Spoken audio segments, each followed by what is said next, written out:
Les ministres d'État, de la Justice et de l'Intérieur ont procédé à la réouverture du plus grand pénitencier de Côte d'Ivoire, fermé à la fin du mois de mars 2011, après l'évasion de plus de 5000 prisonniers au plus fort de la crise post-électorale.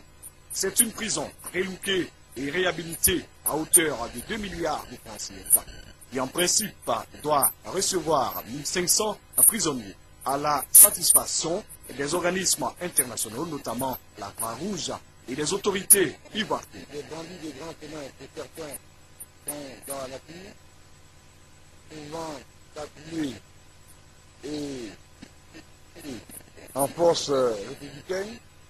Ils sèment la terreur à travers des braquages ça et là à Abidjan, tant que nous avons la capacité de les tenir en détention. Et nous allons donc demander à nos forces de sécurité de redoubler d'efforts afin que tous ces bandits soient traqués et présentés devant la justice et que leur lieu de résidence soit la Maka afin que nos populations retrouvent un peu plus de quiétude. La justice et la sécurité doivent être le moteur de la sécurisation de tous les investissements. Aujourd'hui, la Maka est ouverte. Elle est ouverte pour le bonheur des Ivoiriens, pour le bonheur de tous ceux qui habitent le territoire de la Côte d'Ivoire. Je profite pour signaler que Tiassani ouvre aujourd'hui, Agboville ouvre aujourd'hui, Dibokro ouvre aujourd'hui. C'est l'ouverture de la Maka, c'est-à-dire de toutes les prisons sur le territoire national.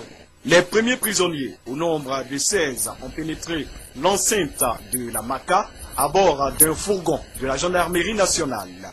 En attendant la réouverture d'autres prisons à l'intérieur du pays, l'appareil judiciaire se met ainsi en place à Abidjan pour faire baisser le taux de criminalité dans une ville où les hors-la-loi et les bandits ont longtemps été à la fête.